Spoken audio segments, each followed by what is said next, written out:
Narration में हम आगे पढ़ते हैं इनडायरेक्ट स्पीच में। The teacher said to the student you should help the poor. तो इनडायरेक्ट स्पीच बनाते समय द टीचर का द टीचर ही लिखेंगे पहले तो। द टीचर सेड टू को हम किस में लिखेंगे? टोल्ड में। ठीक है, टोल्ड। द स्टूडेंट्स, ठीक है, स्टूडेंट्स। इन्वर्टेड कॉमा हटा के हम दैट का प्रयोग करेंगे।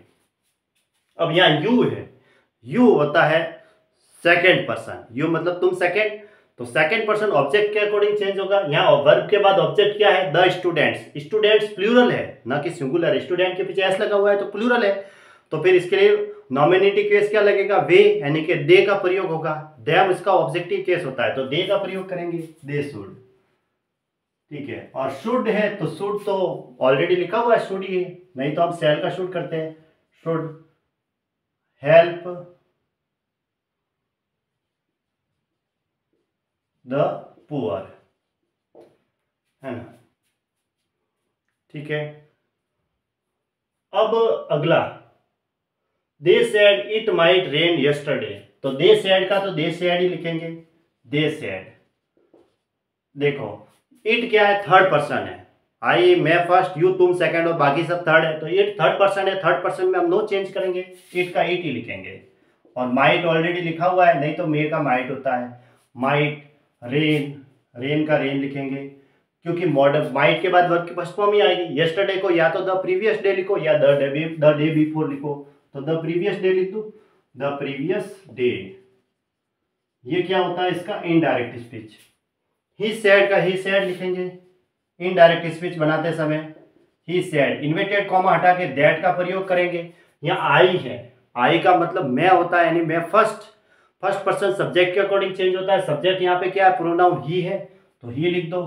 वेंट वर्ब की सेकंड फॉर्म है, यानी simple past tense past perfect में चेंज हो जाता है इनडायरेक्ट स्पीच बनाते समय, तो उसमें हेड प्लस वर्ब की थर्ड फॉर्म आएगी, तो हैड गॉन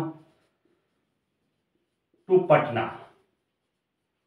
और यस्टरडे को या तो द प्रीवियस डे लिखो या फिर द डे बिफोर, दोनों लिख सकते हैं। ठीक है, द डे बिफोर लिख देता हूं मैं इस बार, द डे बिफोर। बिफोर मैं नीचे लिख देता हूं यहाँ पे ऐसे।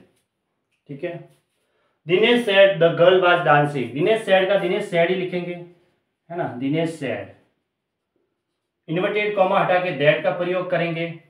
अब देखो यहाँ थर्ड पर्सन है, थर्ड पर्सन को हम नो चेंज करेंगे, क्योंकि आई, मैं फर्स्ट, यू सेकंड और किसी अदर होते हैं वो सारे थर्ड पर्सन है, तो द गर्ल का द गर्ल, द गर्ल।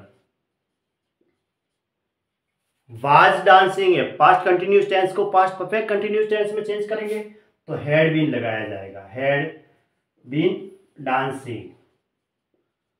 वैसे ही वाजवर आता है तो उसको हैड बीन में चेंज कर देते हैं। वाजवर को हम क्या करते हैं? हैड बीन में चेंज कर देते हैं, और उसके बाद डांसिंग का dancing. My father said to me, my father told me, है ना, my father told me. Inverted comma हटा के दैट, यू, यू होता है सेकंड पर्सन जो कि ऑब्जेक्ट के अनुसार चेंज होगा। ऑब्जेक्ट क्या है यहाँ पे? मी है, तो यू तो नॉमिनेटिव केस पे लगा हुआ है, तो यू, मी का नॉमिनेटिव केस क्या होगा? आई, क्योंकि ये तो ऑब्जेक्टिव केस है। आई शुड आएगा, शुड का शुड ही रहेगा।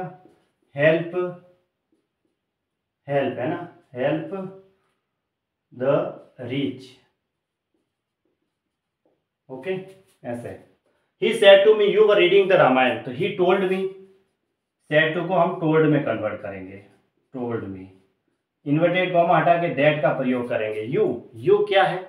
सेकंड पर्सन है जो कि ऑब्जेक्ट के अकॉर्डिंग चेंज होगा। ऑब्जेक्ट यहाँ मी का नॉमिनेटिव केस क्या होगा?